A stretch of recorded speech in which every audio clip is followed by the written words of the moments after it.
하나님 말씀을 봉독합니다. 출애굽기서 14장 15절에서 20절을 교독합니다.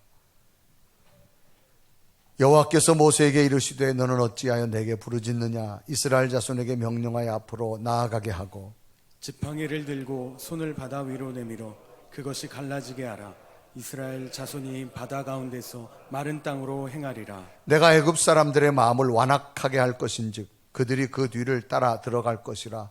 내가 바로와 그의 모든 군대와 그의 병거와 마병으로 말미암아 영광을 얻으리니 내가 바로와 그의 병거와 마병으로 말미암아 영광을 얻을 때에야 애굽 사람들이 나를 여호와인 줄 알리라 하시더니 이스라엘 진 앞에 가던 하나님의 사자가 그들의 뒤로 옮겨가매 구름 기둥도 앞에서 그 뒤로 옮겨 애굽 진과 이스라엘 진 사이에 이르러 서니 저쪽에는 구름과 흑암이 있고 이쪽에는 밤이 밝음으로 밤새도록 저쪽이 이쪽에 가까이 못하였더라. 아멘. 아멘. 오늘 예배하는 여러분에게 주의 은총과 능력이 함께하기를 주님의 이름으로 축복합니다. 우리 옆에 인사합시다. 한 주간 동안 평안하셨습니까?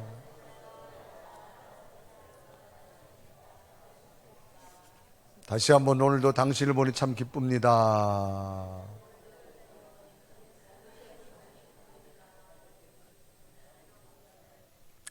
할렐루야. 아멘.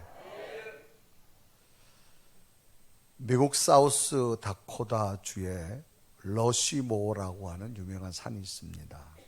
여기는 미국의 대통령들의 역대 얼굴이 조각되어 있는 화강 암벽으로 되어져 있습니다. 거기에는 미국 역사상 가장 훌륭했던 4명의 대통령인 조지 워싱턴, 토마스 제퍼슨, 데오도르 루즈벨트, 에브람 링컨의 얼굴이 새겨져 있습니다. 이 조각상은 이집트의 피라미드보다도 더 큰 것은 워싱턴 대통령의 머리 부분만 해도 18m, 우리나라 건물 5층 높이로 되어져 있고 총 전체 높이는 142m로 되어 있습니다. 이 조각은 1927년 10월에 시작해서 1941년에 마침으로 무려 15년 동안이나 조각되어진 작품입니다. 미국 건국 이후에 42명의 대통령 중에 가장 위대했던 4명의 대통령의 모습을 조각해 놓은 겁니다. 여기에 조각된 인물들의 공통적인 위대한 점은 하나같이 모두가 하나님의 말씀을 자기의 생활의 신조로 삼았다라고 하는 겁니다. 조지 워싱턴 대통령입니다. 미국의 초대 대통령으로서 취임하는 자리에 성경이 아니면 세계를 다스릴 수 없다라고 말하면서 성경에 손을 얹고 분명히 선서를 하고 미국 건국의 아버지라고 불리우며 미국이 가야 할 방향을 분명히 제시합니다. 두 번째는 토마스 제퍼슨, 미국 독립선언서의 작성자지요. 미 합중국은 성경을 토대로 삼아 분명히 서 있다고 강조하며 서부 개척, 자유평등 개념의 확대를 시킨 대통령 중에 하나입니다. 세 번째는 링컨입니다. 어린 시절 가난하여서 제대로 학교 교육을 받지 못했지만 언제나 어머니가 물려준 성경을 곁에 두고 부지런히 말씀대로 살려고 힘을 씁니다. 대통령이 된 후에도 그는 집무하는 책상 위에 늘 성경을 두고 읽었으며 성경은 하나님께 주신 가장 좋은 선물이라고 말하면서 흑인을 해방시키고 정의와 관용, 미국 땅의 새로운 변화를 일으킨 대통령입니다. 또 미국의 대통령 가운데 최연소자지요. 루즈벨트 대통령. 이번은 신실한 그리스도인의 부모 밑에서 성장했습니다. 그는 말합니다. 어떤 방면에서 활동하는 사람이든지 막론하고 그가 자기의 생을 참되게 살기 원한다면 나는 그에게 성경을 선물하고 성경을 신뢰하라고 말하고 싶다.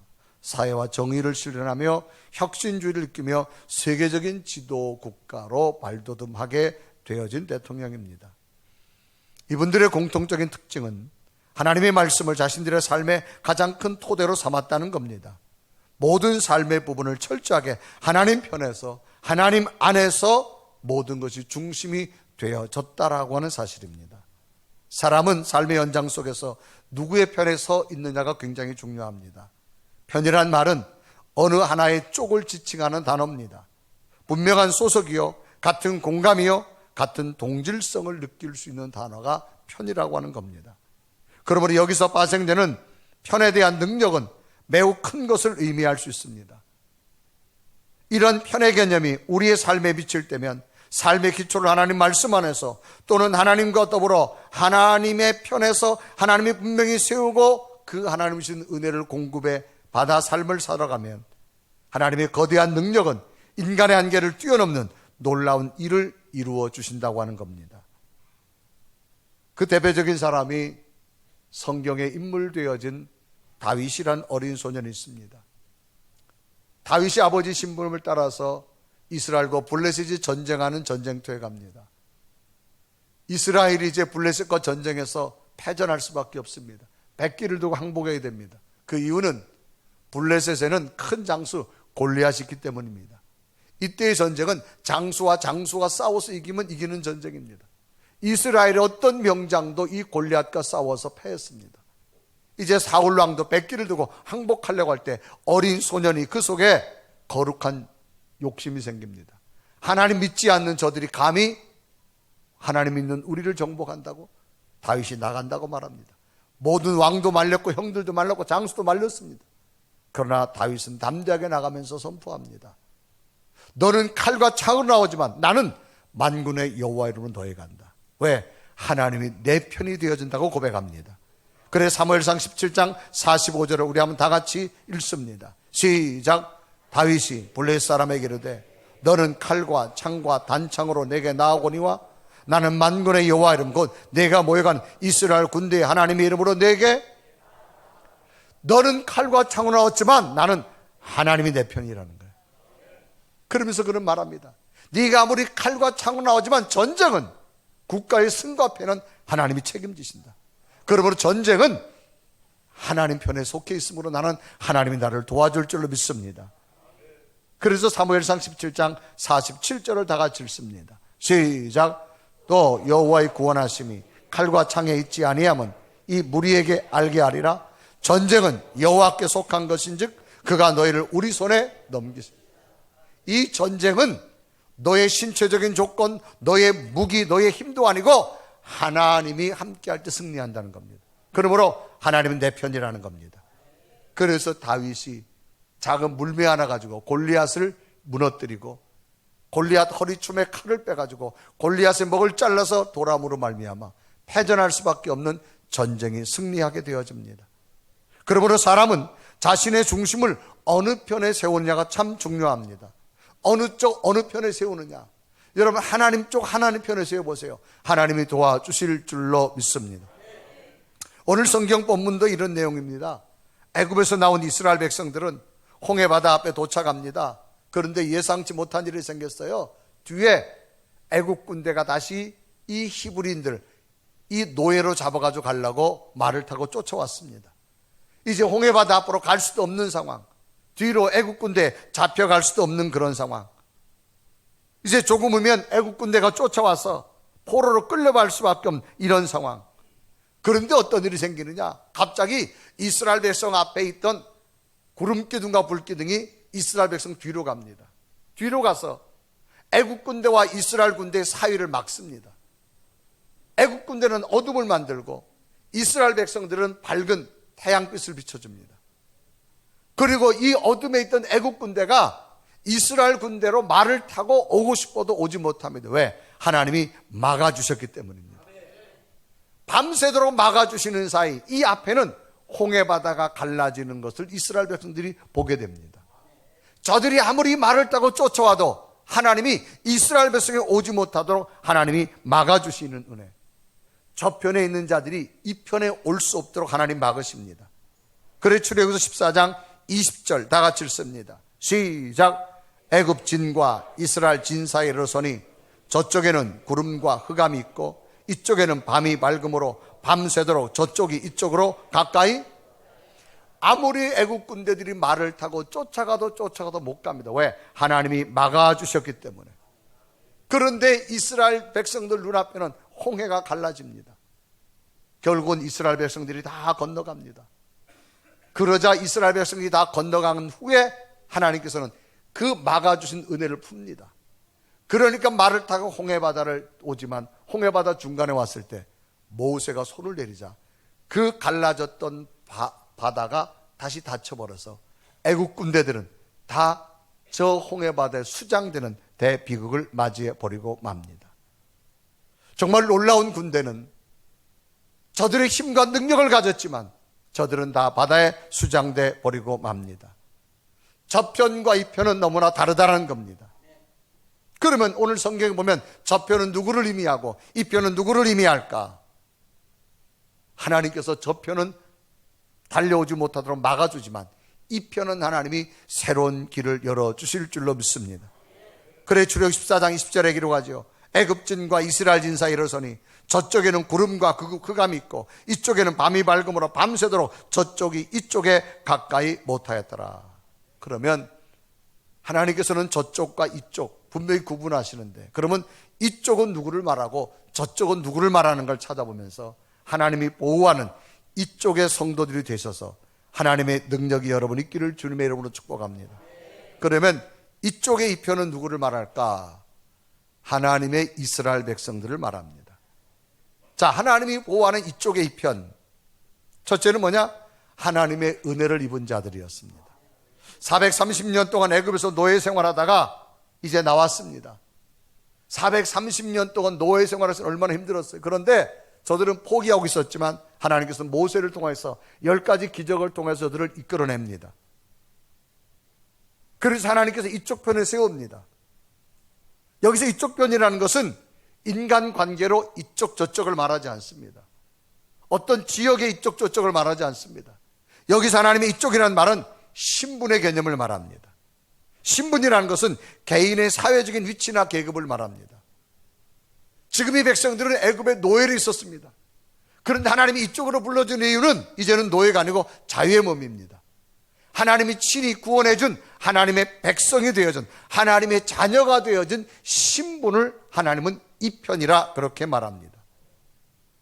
바로왕의 지배를 받았던 이스라엘 백성들, 노예이기 때문에 바로가 자기 왕에 충성해야 됩니다. 그런데 이제는 하나님의 자녀가 됐습니다. 하나님이 나의 왕이 되어주고 나의 주인이 되어졌습니다. 이제는 노예가 아니라 이제는 철저하게 하나님의 자녀가 되어져 신분 자체가 달라졌습니다. 새로운 신분의 자녀들이 된 겁니다. 그래서 신분이라는 단어 속에는 분명한 소속이라는 개념이 들어져 있습니다. 가령 미국 국민의 시민권을 가진 신분이라면 미국의 국민에 속한 한 사람으로서 미국 대통령의 지배를 받으며 미국이 누릴 수 있는 국가 혜택을 모두 누릴 수 있습니다. 그래서 미국 국민은 세계 어디를 가도 미국이란 거대한 국가가 대통령령으로 지켜주고 보호해주게 되어지는 겁니다. 여기서 신분을 말합니다. 여기 이쪽이라는 말은 지역을 말하는 것이 아니라 하나님께 신분을 말합니다. 이제는 하나님의 자녀가 되어졌다는 겁니다. 노예의 삶이었지만 이제는 자유의 몸이 되어지고, 예전에는 애굽의 바로왕의 지배를 받았지만 이제는 하나님의 지배를 받게 되어지는 분명한 신분의 개념이 달라진 것을 의미합니다. 그렇게 하나님께서는 애굽 군대들이 이스라엘 백성들을 잡으러 왔지만 하나님께서는 하나님의 백성들에게 접근하지 못하도록 막아주시는 은혜입니다. 갑자기 이스라엘 백성들 앞에 가던 구름기둥과 불기둥이 하나님의 사자가 뒤로 갑니다. 뒤로 가서 애굽 군대와 이스라엘 사이를 막습니다. 이쪽은 어둠을 만들고 이쪽은 밝은 빛을 만듭니다. 저쪽이 이쪽에 오지 못하도록, 이 말은 뭡니까? 애굽 왕이 하나님의 백성들에게 오지 못하도록 막아주시는 은혜가 있었습니다. 그래 출애굽 14장 19절과 20절은 기록합니다. 이스라엘 진 앞에 가던 하나님의 사자가 그들의 뒤로 옮겨가매 구름기둥도 앞에서 그 뒤로 옮겨, 20절에 보면 애굽진과 이스라엘 진 사이에 이르러서니 저쪽에는 구름과 흑암이 있고 이쪽에는 밤이 밝음으로 밤새도록 저쪽이 이쪽에 가까이 못하였다라고 말합니다. 하나님의 은혜로 보호받는 이쪽 신분의 개념이 달라졌습니다. 오늘 우리에게 필요한 게 뭘까요? 우리는 하나님의 자녀라면 하나님의 자녀의 신분에 서시기를 바랍니다. 하나님의 자녀의 신분에 서시면 이쪽의 사람, 이쪽의 백성 하나님이 책임져 주실 줄로 믿습니다. 그래서 하나님께서 저쪽에서 이쪽을 오지 못하도록 막아줬는데도 자꾸 이쪽에서 저쪽 가려고 하는 사람이 있어요. 여러분 가지 마십시오. 하나님의 자녀가 된 신분을 지키십시오. 하나님이 지켜주실 줄로 믿습니다. 그래서 여러분 하나님의 자녀가 되면 저쪽이 이쪽이 못하도록 막아주신다니까요. 여러분 인간의 찾아오는 불행, 고난 내 힘으로 못 막습니다.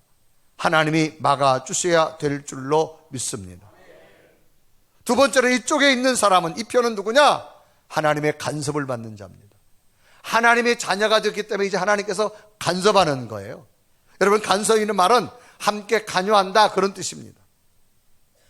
이제 홍해바다 앞에서 절망하며 어찌할 바를 모르며 앞으로 갈 수도 없고, 그렇다고 이제 애국 군대 뒤로 잡혀갈 수 없는 절대절명의 절망의 순간, 그때 하나님께서 말합니다. 모세야, 걱정하지 마라. 홍해바다에 길을 낼 거다. 길을 낼 거다. 그러므로 너희는 앞으로 무조건 나가라는 겁니다. 어떻게 바다가 갈라져요? 하나님께서 간섭하기 시작합니다. 절망하지 말아라. 내가 길을 낼 것이고 너희들은 앞으로 나가라고 말합니다. 그래, 출애굽 14장 15절에 말합니다. 여호와께서 모세에 이르시되 너희는 어찌하여 내게 부르느냐? 이스라엘 자손을 지켜 명령하여 앞으로 나아가게 하고 그랬습니다. 하나님의 자녀는 하나님이 간섭하기 시작합니다. 그리고 너희들이 나아가라. 그러면 애국 군대가 너희 뒤를 따라갈 것이다. 그런데 애국 군대가 따라가는 이유는 내가 저들의 마음을 강팍하게 했기 때문에 따라갈 거라. 그래서 17절 말합니다. 내가 애굽 사람의 마음을 완악하게 할 것인즉 그들이 그 뒤를 따라가 들어갈 것이라. 내가 바로와 그의 모든 군대와 그의 병거와 마병으로 말미암아 영광을 얻으리라. 거기 보니까 너희 마음을, 애굽 사람들의 마음을 완악하게 한다. 자, 여러분, 출애굽 역사에 보면 하나님이 쓰는 특징이 있어요. 하나님이 버려지는 사람 특징이 뭐냐? 저들의 마음을 완악하게 했다는 겁니다. 여러분, 저들의 마음을 완악하게 했다. 그 말은 뭐예요? 저들의 마음을 간섭하지 않았다는 겁니다. 인간은 죄성을 가지고 있습니다. 그래서 사람은요, 악한 것을 언제나 누구든지 좋아하게 됩니다. 그런데 하나님이 간섭하는 자는 우리가 갖고 싶고 우리가 소유하고는 악한 마음을 자꾸 희석시켜 줍니다. 하나님의 말씀으로, 하나님의 은혜로. 그래서 죄성을 떠나게 하나님이 간섭해 주는데, 여기서 그 마음을 완악하게 만든 말은 뭐야? 내버려뒀다는 말입니다. 저들의 마음이 지금 죄성을 가지고 지금 홍해바다로 말을 타고 무조건 이스라엘 백성들만 잡아가려고 하는 그 완악한 마음을 그냥 뒀다는 겁니다. 왜? 그 후에 홍해바다에 저들 다 몰살시키려고. 여러분, 우리가 신앙의 삶을 살아가면서 참 중요한 것은 우리가 하나님의 자녀가 됐다는 증거가 뭡니까? 하나님 우리를 간섭하기 시작합니다. 여러분, 육체도 그렇잖아요. 우리가 몸으로 난 자녀들은요, 부모가 간섭하기 시작합니다. 그런데 내 자식이 하는 건 별로 간섭하지 않습니다. 여러분, 재앙 중에 가장 무서운 재앙이 뭐냐? 하나님이 내버려 두는 겁니다. 저 사람이 어떻게 살든지, 어떤 믿음을 가지고 살든지, 어떤 모습이 되든지 내버려 두는 게 가장 무서운 겁니다. 하나님은 우리를 간섭하기 시작합니다. 왜? 우리가 하나님의 자녀가 되어진 순간부터 하나님 우리 간섭하셔서 피할 길을 주시고 돌아갈 길을 주시고 막을 거 막아 주실 줄로 믿습니다. 그런데 애국 군대들은 완악하게 그 죄악된 마음을 내버려뒀어요. 여러분, 간혹 그런 거 있죠. 어머, 저 집은 뭐 왜 저렇게 됐을까? 여러분, 하나님의 은혜를 찾으시기 바랍니다. 하나님은요, 언제나 더 큰 걸 막아주세요. 왜? 하나님의 자녀는 새로운 길을 언제나 인도해 주실 줄로 믿습니다. 그래서 여러분, 예배 드리다가 설교 듣다가 말씀의 간섭, 오늘 하나님 말씀을 듣다가 깨달아지면 하나님이 사랑받는 자입니다. 근데 말씀을 듣다가도 깨달아짐이 없다? 여러분, 하나님과 관심이 없는 자예요. 또 여러분, 신앙생활 하다가 성령께서 감동 줄 때 있어. 성령 감동. 아, 하나님 나를 사랑하는구나. 이렇게 하지 못하고 저렇게 하지 못하게 만드나. 때로는 여러분이 목회자가 여러분에게 권면할 때 있습니다. 그 권면을 잘 듣는 자는 하나님이 간섭하는 자입니다. 하나님의 자녀이기 때문입니다. 그래서 여러분, 애굽 사람들은 그냥 완악한 마음으로 놔두는 거예요. 그냥 홍해바다에 들어가도록 그냥 놔두는 거예요. 왜? 그 길은 저들이 몰살하는 길입니다. 그런데 이스라엘 백성들은 친히 어떤 길로 인도하느냐? 흘러가는 홍해바다도 갈르시고 그들의 길을 내시고 그들을 살리는 하나님의 은혜라고 하는 겁니다. 그래서 여러분, 하나님의 자녀가 된 자는 간섭하기 시작합니다. 그러면 여러분, 예배를 드리다가 기도하다가 찬송하다가 하나님께서 여러분 사인이 온 것, 이건 여러분 하나님이 사랑하는 자인 줄로 믿습니다. 또 이쪽에 이 편은 깨닫는 자가 되어집니다. 여러분, 깨닫는다는 말은 사물의 본질이나 이치 따위를 생각하나 국내에 알게 되는 겁니다. 미처 몰랐는데 말씀을 듣다가 또 기도하다가 주의 음성을 듣고 깨닫는 겁니다. 사람이 깨달으면 방향을 돌아가기 시작합니다. 자, 이것이 뜨겁다. 잘 몰라요. 직접 꼭 만져봐야 되느냐? 아니에요. 다른 사람이 만지는 걸 보고 뜨겁다는 것을 보고 깨닫는 거예요. 아, 만지면 안 되겠구나. 그럼 이 사람은 뜨거운 걸 안 만져요. 그런데 꼭 고집 센서는 손이 될 때까지 만져보는 사람이 있어요. 그건 여러분 어리석은 사람입니다. 성경에는 수많은 사람들이 기록됩니다. 복받은 자와 버림받은 자가 있습니다. 그 사람들의 모습을 보고 깨달으시길 바랍니다. 꼭 굳이 이걸 뜨겁다고 말해도 끝까지 고집하는 사람이 있어요. 꼭 만져보고 손이 뒤어진 다음에, 그때는 좀 늦어요. 그러나 우리는 하나님의 자녀이기 때문에 하나님께서 바른 길을 갈 수 있도록 이쪽 길로 가라고 권면하고 저쪽 길로 감면하고, 아멘, 깨닫는 은혜가 있어 주시기 바랍니다. 하나님은 간섭하는 게 뭐예요? 우리를 깨닫게 하라는 거예요. 그런데 깨닫지 못하는 애국 군대는 그냥 다 홍해바다에 들어가서 저들이 다 죽고 맙니다. 하나님께서 말합니다. 언제 그러면 애굽 사람을 깨닫느냐? 너희들이 죽은 다음에 깨닫는 거예요. 그래 출애굽 14장 18절에 말합니다. 내가 바로와 그의 병거와 마병으로 말미암아 영광을 얻을 때야 애굽 사람이 나를 여호와인 줄을 알리라. 다 홍해바다 매장된 다음에 그때 하나님을 안다라는 겁니다. 지금 내가 가고 있는 생명의 길인지 사망의 길인지 축복의 길인지 재앙의 길인지 깨닫지 못한다면 결과가 나왔을 때는 이미 늦은 겁니다. 하나님의 은혜를 일찍 깨닫는 것 복인 줄로 믿습니다. 여러분, 깨닫는 은혜가 날마다 여러분에게 있어졌으면 좋겠습니다. 그러면 저쪽의 저편은 누구냐? 애국 군대를 말합니다. 그러면 저쪽의 저편은 애국 군대인데 이들에겐 하나님이 뭘 하느냐? 내버려 둡니다. 내버려 둡니다. 막아주질 않습니다. 그래서 애국 군대들이 이스라엘 백성들을 잡으러 달려왔습니다. 그런데 하나님께서 애국 군대의 계획을 막아주셨습니다. 저들이 이쪽으로 못하도록, 저들의 계획이 실현되지 못하도록 하나님이 막아주기 시작합니다. 정말 막강한 군대로 이스라엘 군대를 잡아간다고 하는 것 식은죽 묵기입니다. 그런데도 못 잡아갑니다. 왜? 하나님이 저들의 계획을 이루지 못하도록 막아주시기 때문에. 그래 출애굽 14장 20절에 말합니다. 애굽진과 이스라엘진 사이에 이르서니 저쪽에는 구름과 흑암이 있고 이쪽에는 밤이 밝음으로 밤새도록 저쪽 이쪽에 가까이 못하였더라. 저들이 꿈이 이루지 못하도록 막아주십니다. 그런데 이스라엘 백성들은 꿈을 이루도록 막아주십니다. 막아주는 거지만 차원이 달라요. 애굽 사람들이 이스라엘 백성을 오지 못하도록 막아주었고 이스라엘 백성들이 저쪽으로 가지 못하도록 하나님 막아주었어요. 똑같이 막아주는 건데 저들은 자기의 꿈이 이루지 못하도록 막아주었고 이스라엘 백성들은 저들이 오지 못하도록 막아주신 줄로 믿습니다. 그래서 20절에 보니까 저쪽이 이쪽에 가까이 못하였다 했습니다. 도저히 올래도 올 수가 없어요. 그리고 20절에 이루가죠. 애굽진과 이스라엘진 사이에 서니 저쪽에는 구름과 흑암이 있고 이쪽에는 밤이 밝음으로 밤새도록 저쪽 이쪽에 가까이 못하였더라. 그러면 세 번째로 오늘 우리들은 어느 쪽을 선택해야 될 것이냐? 이쪽을 선택해야 될 것이냐? 저쪽을 선택할 것이냐? 하나님은 도우시는 하나님입니다. 우리의 신앙이 이 편과 이쪽에 서기를 원하실 줄로 믿습니다. 하나님이 막으시는 저편에 서지 마시고 막아주시면 새로운 길을 여는 이 편에 설 수 있는 믿음이 되시길 바랍니다.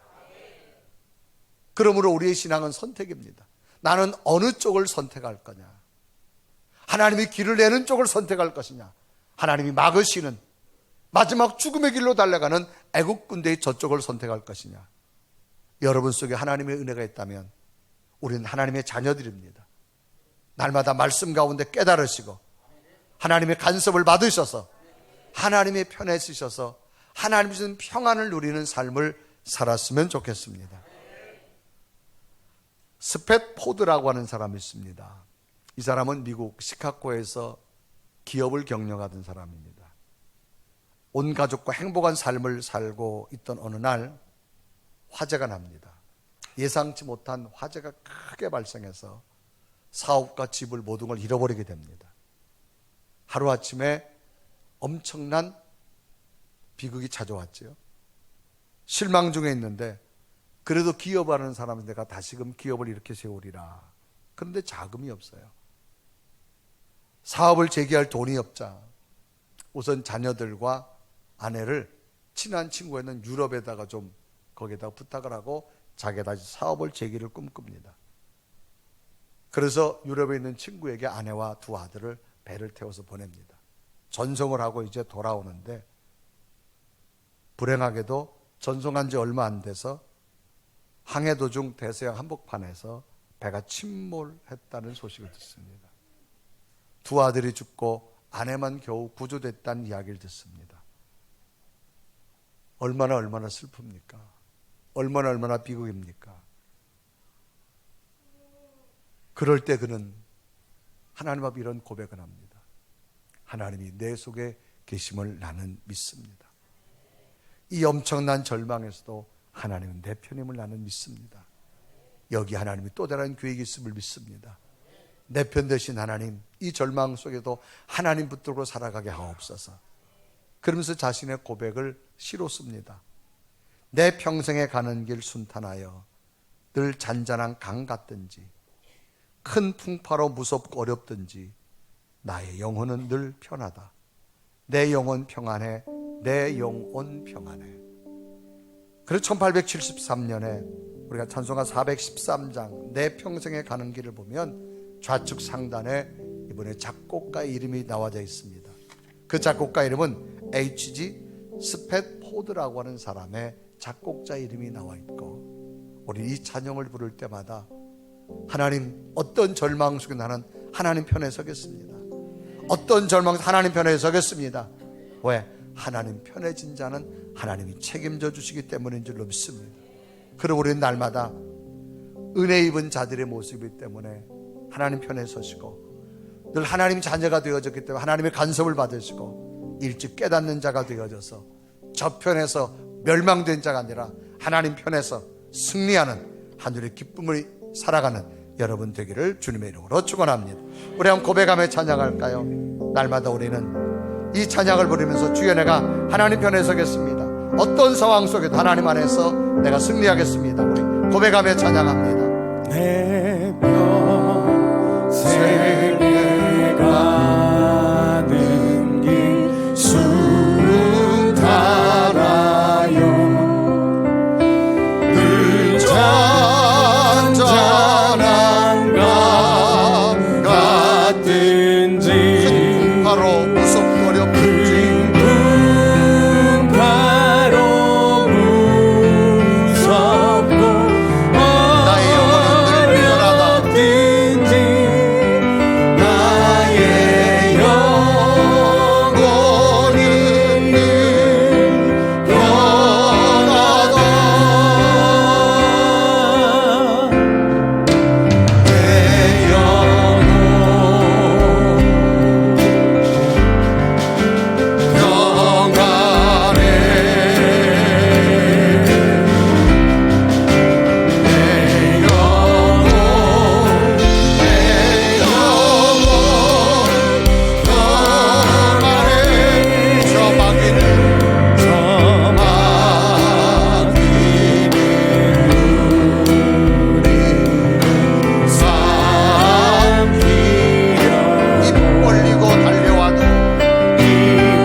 우리의 믿음을 되돌아봅니다. 나는 어느 편에 있나요?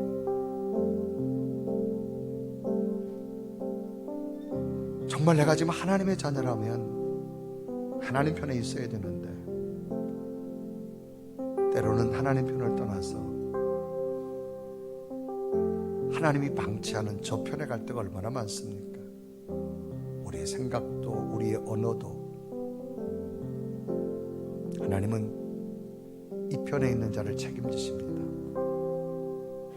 하나님의 자녀되고 하나님의 간섭을 받고 늘 깨닫는 자를 책임져 주실 줄로 믿습니다. 하나님, 내 믿음이 어떤 마귀가 나를 삼키려고 왔지만 내가 싸워 이기겠습니다. 저편이 이 편을 오타로 막아주시는 하나님, 나의 삶을, 영혼을 평안하기를 원합니다. 환경이 중요한 것이 아니라 오늘 나는 하나님의 자녀입니다. 하나님이 나를 간섭해 주실 줄로 믿습니다. 부모가 때를 따라 자녀에게 좋은 걸 먹이듯이지 때로는 딱딱한 것을 먹일 때도 있고 때로는 약처럼 쓴 것을 먹을 때도 있습니다. 그건 뭘까요?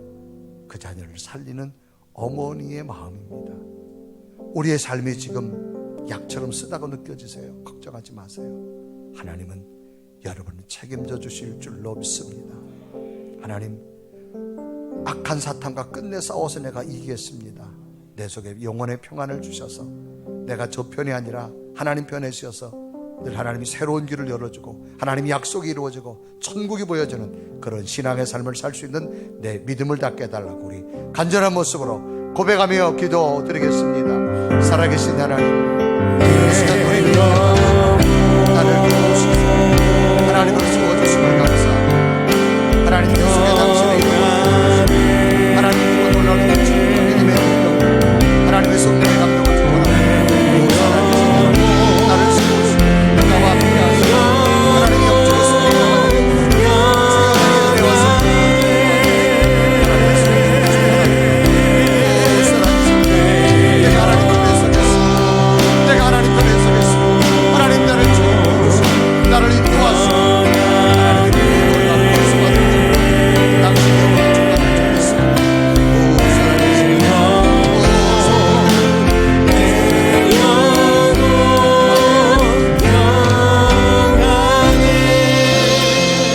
살아계신 하나님, 오늘도 하나님 편에 가슴을 품고 주의 전에 왔습니다. 오늘 예배 가운데 주의 음성을 듣고 내가 하나님의 자녀 됐음을 확인하기를 원합니다. 늘 하나님이 주신 말씀 깨닫기를 원하며 하나님의 간섭이 때로는 힘들어도 마치 어머니가 쓴 약을 먹이는 것처럼 우리의 삶이 힘든다 할지라도 하나님 이기겠습니다. 내가 하나님 편에 있습니다. 하나님 나를 복된 길로 인도할 줄 믿습니다. 이 영적 자신감과 승리를 가지고 살아가는 복된 성도들 되게 하여 주옵시고 우리 영혼이 늘 평안하게 거하며 우리의 자녀들이 하나님 앞에 온전히 세워져서 하나님 편에 세워져서 저들의 미래가 열려지는 자녀들의 믿음을 보게 하여 주옵소서. 감사없고 예수 그리스도의 간절히 기도드리옵나이다.